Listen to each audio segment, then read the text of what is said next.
अगर आरसीएम से 1 रुपए का शैम्पू का पाउच मिलेंगे, 1 रुपए का शैम्पू का पाउच, वो ऊपर बोले तो ये देखिए 1 रुपए का शैम्पू का पाउच है। इससे सस्ता और कुछ मिल सकता है क्या मार्केट में? ये भी लेंगे तो इसको आपको टैक्स पेड बिल मिलेगा, ठीक है। और अगर टैक्स पेड बिल मिल रहा है तो इसमें राष्ट्र निर्माण में ये टैक्स दिया हुआ पैसा काम आएगा, ठीक है। जो सड़कें बनती हैं या मिलिट्री को जो तनख्वाह दी जाती है, कहाँ से दी जाती है? गवर्नमेंट की जो फैक्ट्री तो नहीं चलती है ना सरकार की, ये हमारे दिए हुए पैसों से ही चलती है। तो 1 रुपए का शैम्पू का पाउच भी अगर आप लेते हैं, ये इस बात की दलील है कि ये ओरिजिनल है और इस पे गवर्नमेंट को टैक्स दिया गया है। इसी तरह से जैसे आप नमक खरीदते हैं, कोई भी चीज खरीदते हैं, उस पे टैक्स बिल के साथ में आपको दिया जाता है। तो खर्चा की दिशा आपने बदल दी और चर्चा की दिशा बदल रहे हैं, ठीक है। देखिए मैं पिछले 20 साल से मारवाड़ी के बीच में काम कर रहा हूँ। ये जो कंपनी के मालिक हैं, लोग ये मारवाड़ी हैं ये लोग। और मारवाड़ी के अंदर पिछले 20 सालों में एक चीज मुझे सीखने को मिला, ये लोग ये सोचते हैं, ये काम कोई भी करते हैं, इसमें ये सोचते हैं कि मारो के फायदो, मारो के फायदो, मतलब अगर कोई काम करते हैं ना तो उसमें वो ये सोचते हैं कि इसमें मेरा क्या फायदा। समझ रहे मेरी बात? अगर ये गुण हालांकि मेरे अंदर आ गए, 20 साल से मैं कर रहा हूँ काम, अगर आप लोगों के अंदर भी आ जाए ना, कोई काम कोई चीज खरीदने से पहले आप सोचिए इसमें मारो के फायदो, ठीक है, इसमें मेरा क्या फायदा। जब आप कोई चीज आप मार्केट से ले रही होती है ना, उसमें आप सोचिए कि इसमें मेरा क्या फायदा। अगर आप ये सोचने लग जाएंगे ना तो आपको आरसीएम समझ में आ जाएगा, ठीक है। आटा ले रहे हैं, आप सोचिए कि इसमें आपका क्या फायदा। अगर आरसीएम से आटा लेंगे तो आपका इसमें फायदा होगा।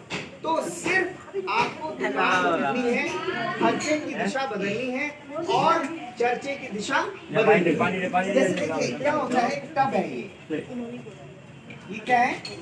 टब है, इसमें पानी, ये इसमें पानी भर रहा है। अब इसमें कई सारे छेद हैं जी यहाँ पे इस तरह के, तो क्या ये टब कभी भरेगा? भरेगा नहीं। ये देखिए आपके पति की सैलरी है, एक इनकम ये आ रही है इस टब, ठीक है। अब खर्चे कौन कौन से हैं? बिजली का बिल जाएगा, राशन घर का आएगा, दूध का बिल जाएगा, टेलीफोन का रिचार्ज होगा और की फीस जाएगी। कितने सारे खर्चे होते हैं, होते नहीं होते हैं? तो एक सैलरी आती है और ये सारे छेद जो हैं ये सारे निकल जाते हैं।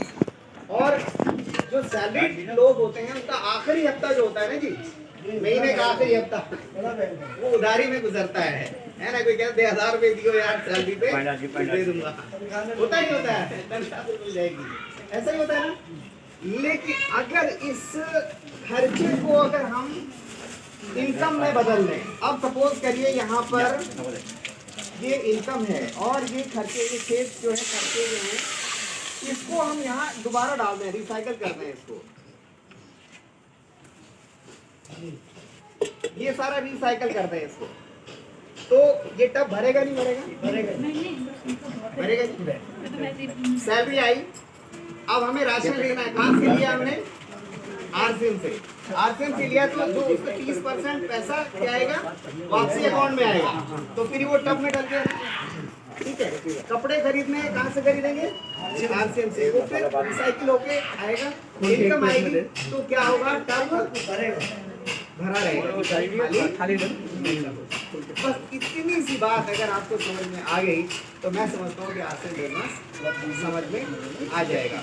और दूसरी बात है, इनडायरेक्टली अभी समझाने की आपको कोशिश की गई, लेकिन अब समझ में आया नहीं है, लेकिन मैं आपको जरूर बताना चाहूँगा कि अगर देखिए कोई भी ऐसा व्यक्ति नहीं होगा जो देश से प्यार नहीं करता होगा, सब लोग, इसमें तो कोई सवाल पूछने वाला है ही नहीं, ठीक है।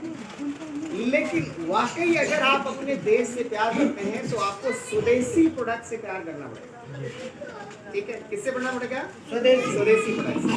अगर आप विदेशी प्रोडक्ट इस्तेमाल करेंगे, हिंदुस्तान लीवर का प्रोडक्ट इस्तेमाल करेंगे, अगर लक्ष्य इस्तेमाल करेंगे तो डॉलर की कीमत बढ़ेगी, ठीक है। इसकी कीमत बढ़ेगी। और आपको मैं बता दूं कि डॉलर की कीमत 95 तक चली गई। कहाँ तक गई? 95। $1 खरीदने के लिए 95 रुपए देने पड़े। फिर वो अभी थोड़ा सा डाउन हुआ है, 90 के आसपास, 89 या 90 के आसपास अभी चल रहा है। $1 की कीमत कितनी?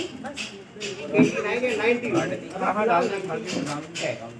ठीक है, ये क्यों है मालूम है आपको?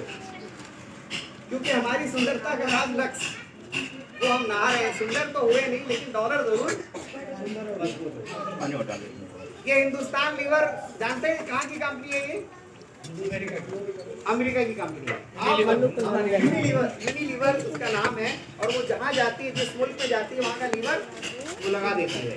तो Pakistan lever, Nepal lever, Bhutan lever, ये सब लीवर लगा के काम करती है वो। तो अगर आप इसके प्रोडक्ट यूज करेंगे तो इसका फायदा किसको होगा बताइए? अमेरिका को होगा। और अमेरिका की करेंसी क्या है?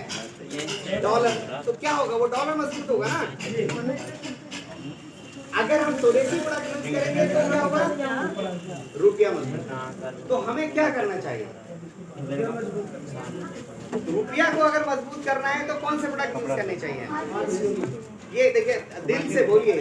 सिर्फ अगर वाकई आप राष्ट्र से प्यार करते हैं, अगर वाकई अपने देश भारत से प्यार करते हैं, और वाकई अगर सही मायनों में आप रुपया को ऊपर उठाना चाहते हैं, तो क्या करना पड़ेगा?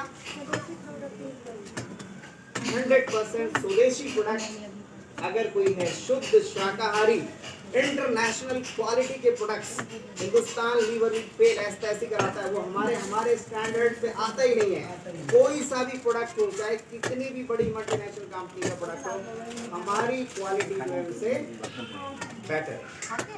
ठीक है, ये टॉप टू बॉटम आप देख रहे हैं ना जी, ये सब RCM है। ठीक है, और इससे अगर करोड़ों रुपए मिलते हैं और रुपया की वैल्यू मजबूत होती है, तो कौन सा प्रोडक्ट यूज करना चाहिए?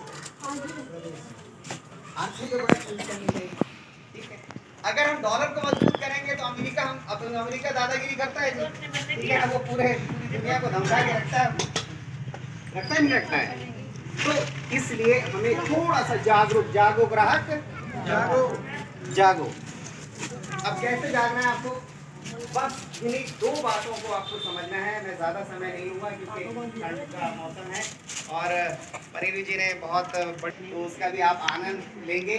हमारी मीटिंगें होती रहती हैं, जगह जगह पे होती हैं, फ्री में भी होती हैं, और बहुत बड़ी बड़ी मीटिंगें भी होती हैं।